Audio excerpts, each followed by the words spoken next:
नमस्ते, मैं हूं संजय दीक्षित और आप देख रहे हैं दी जयपुर डायलॉग्स। हमारे केजरीवाल जी ने एक कहानी सुनाई और उन्होंने कहानी सुनाई एक राजा की जो चौथी कक्षा पास था। तो भाई ये कहानी जो है ये इन्होंने क्यों सुनाई? अब चौथी कक्षा पास राजा की बात की, ये बताई कि उसकी रानी नहीं थी, ये बताया कि साहब के आरटीआई में मांगा गया 25,000 का फ़ाइन आया, ये सब। अब ये जानने की हमें आवश्यकता है कि ये केजरीवाल जी जो हैं वो इतने घबराए हुए क्यों हैं। अब भाई पहली बात तो ये है कि उनको सीबीआई ने बुला लिया, ठीक है साहब। अब सीबीआई ने क्यों बुलाया सबको पता है, क्योंकि सिसोदिया ने, सत्येंद्र जैन ने, सबने इनका नाम ले दिया और ये कहा कि भाई हम तो सिर्फ प्यादे हैं और चलने वाले जो हैं, मोहरे चलने वाले तो हमारे केजरीवाल साहब हैं, सर जी हैं। तो सर जी को जब बुलाया गया तो सर जी ने क्या क्या कहा सीबीआई के सामने, वो अभी आया नहीं है सामने, लेकिन सर जी ने आके जब सीबीआई की तारीफ़ की तो सबको बड़ा अचंभा हुआ कि भाई क्या हुआ। तो मुझे लगता है कि मोदी जी का कोई मैसेज तो नहीं पहुंच गया कहीं उनके पास में कि भाई सर जी अब आपका कार्यक्रम हो जाएगा। तो सर जी ने कहा कि भाई ऐसा है, मुझे माफ़ करो, और उन्होंने संभवतः मोदी जी से माफ़ी मांगी होगी सीबीआई के ज़रिए। अब ये तो हमें नहीं पता कि डायरेक्ट मांगी, फ़ोन करके मांगी, या क्या नहीं किया, लेकिन आने के बाद में उनके खुद के तेवर तो बदले हुए थे। और अगले दिन जब जाके उन्होंने विधानसभा का सत्र बुला के और अपनी जो चौथी कक्षा वाली कहानी सुनाई तो उसमें भी भाई नरेंद्र मोदी का नाम तो नहीं लिया। अब नाम तो नहीं लिया, लेकिन बात तो जो कुछ कही वो वापस पहुंच गई होगी कि अरे सर जी आप जो है एक तरफ तो जाके गिड़गिड़ाते हो और दूसरी तरफ आके उसके बाद फिर से वही काम करते हो। तो अब ये जो मोदी वर्सेस केजरीवाल चल रहा है, इसमें आगे क्या होने वाला है, ये एक बड़ा यक्ष प्रश्न है। लेकिन मुझे ये लग रहा है कि केजरीवाल के लगभग सारे जो ऑप्शंस हैं वो समाप्त हो चुके हैं और जो इन्होंने जाके विधानसभा के अंदर बैठ के और ये जो फालतू की बकवास की, जिसका कोई न तो सर था, न पैर था, न कोई इसका अर्थ था, ये समझ नहीं रहे हैं केजरीवाल जी कि मोदी को लोगों ने चुना है तो उसकी क्वालिफ़िकेशन किसी ने नहीं देखी। ना मैनिफेस्टो में उसने अपनी क्वालिफ़िकेशन बताई थी। तो क्वालिफ़िकेशन वाला जो है एक कंपलसरी एक चैप्टर है, एक उसमें इलेक्शन कमीशन में जो देना पड़ता है एफिडेविट, उसमें भरना पड़ता है, तो इसलिए भरते हैं। अगर मान लीजिए उसमें एमए की जगह पे अगर 12वीं पास भी लिख दिया होता तो क्या लोग वोट नहीं देते? इंदिरा गांधी भी तो 12वीं पास ही थी, उनको वोट नहीं मिलते थे क्या? राहुल गांधी कौन से बड़े BA MA या कुछ बड़े हुए हैं? हमारे जवाहरलाल नेहरू क्या थे? उन्होंने कौन सा वो बार एट लॉ किस तरह से होता था हमें पता नहीं है क्या? तो सुब्रमण्यम स्वामी तो कहते हैं किसी ने 12वीं नहीं पास की आज तक नेहरू ख़ानदान में। तो फिर ये क्वालिफ़िकेशन वाली बात क्यों लाते हैं बार बार केजरीवाल, जबकि स्वयं हम जानते हैं कि उन्होंने भी जो IIT डिग्री के लिए जो रूट चुना था वो कॉरपोरेट कोटे से गए थे, कॉरपोरेट से कोटे से जाके IIT में एडमिशन लिया था। और बाकी कैसे पास किया होगा वो तो सब जानते हैं। तो हमने उनका कोई मार्कशीट तो देखी नहीं है कि कितने क्रेडिट्स लेके पास हुए थे। लेकिन आगे का जो रास्ता है केजरीवाल के लिए वो बहुत कांटों भरा है। कांटों भरा इसलिए है क्योंकि अब मुझे नहीं लग रहा कि इनका जो राष्ट्रीय एक एम्बिशन है वो पूरा होने वाला है।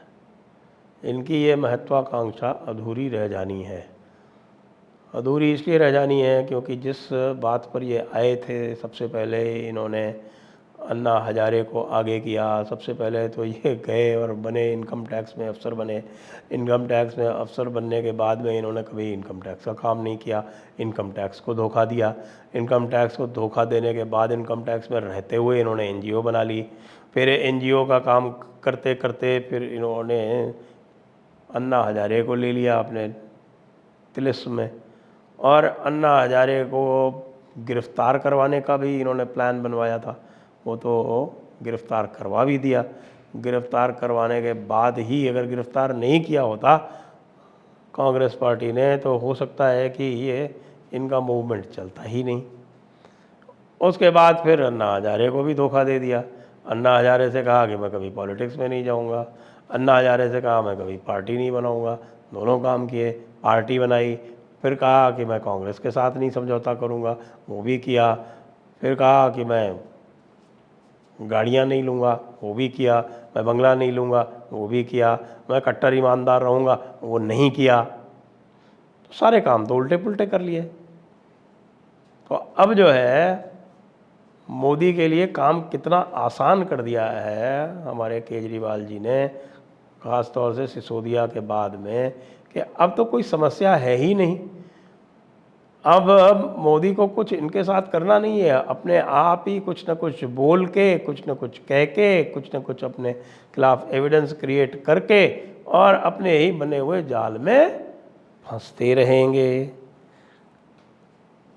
फिर आगे आएगा अब लोकसभा का चुनाव। अब लोकसभा के चुनाव में ये क्या करने वाले हैं भाई, अब तो ये नेशनल पार्टी हो चुके हैं, केजरीवाल जी राष्ट्रीय पार्टी हो चुके हैं। इसका इन्होंने बड़ा जश्न भी बनाया था।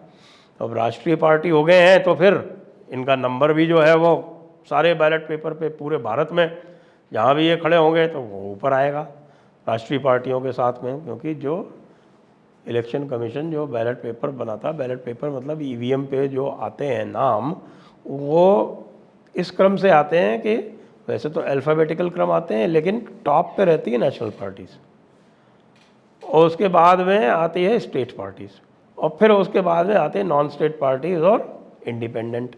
इस हिसाब से उसमें कैटेगराइजेशन होता है। तो अब नेशनल पार्टी तो भैया 3-4 ही हैं।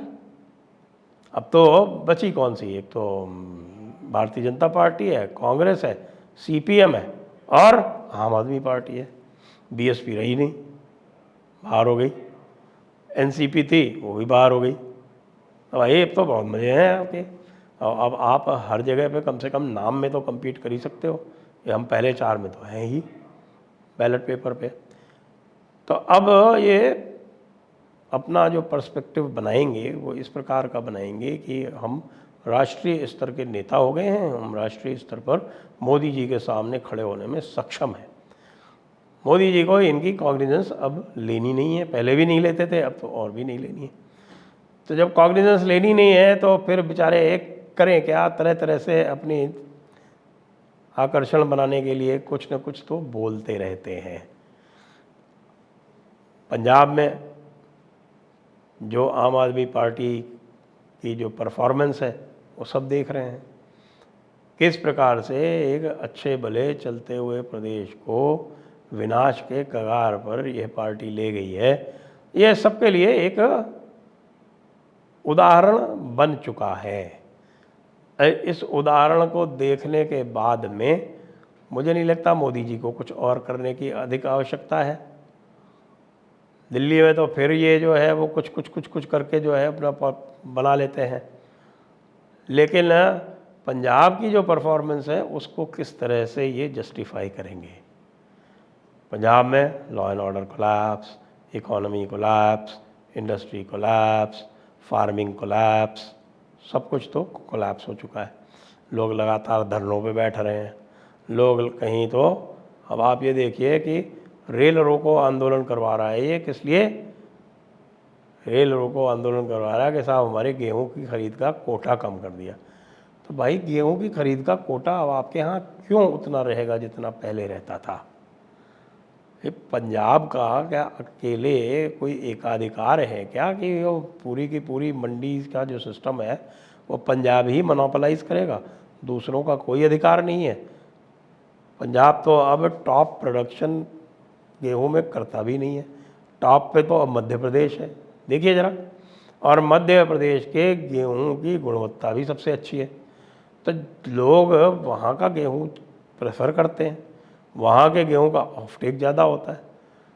तो लोग जो हैं वो मध्य प्रदेश जाएंगे, वहाँ से कोटा उठाएंगे कि पंजाब का जो हेविली केमिकल इन्फेस्टेड जो पूरा का पूरा फर्टिलाइज़र की बेस पे उगाया जा रहा है, जिसकी वजह से कैंसर बढ़ रहा है, जो यदि मुझे लगता है कि FSSAI इत्यादि के मानकों पर उसकी जांच की जाए तो अनफिट फॉर कंजम्पशन है, उसको क्यों लेंगे। लेकिन केजरीवाल जी को तो कुछ करना है, अमृतपाल को तो ये पकड़ नहीं पा रहे। अमृतपाल पे वैसे भी अब लोगों का फोकस नहीं रहा जब से हमारे अतीक भाई ने शहादत हासिल की है। तो भाई केजरीवाल जी के अब बड़े कठिन दिन आ गए हैं। हमारे सर जी जो हैं अब वो मुद्दों की तलाश में हैं। उनको ना तो कोई सीरियसली ले रहा है, ना उनको कोई मुद्दा मिल रहा है, ना मुद्दा मिले ना उनको कोई सीरियसली ले। तो अब सर जी जो हैं वो अपनी अपनी अपनी ढपली लेके अपना राग अलग ही आलाप रहे हैं कि मैं हूँ सड़ जी, मैं हूँ सड़ जी, मैं हूँ सड़ गया, मैं हूँ सड़ गया। चलते रहना दो। मोदी वर्सेस केजरीवाल में मोदी को कुछ करने की आवश्यकता ही नहीं है। केजरीवाल अपने आप अपना कार्यक्रम खुद कर लेगा। जय हिंद, वंदे मातरम।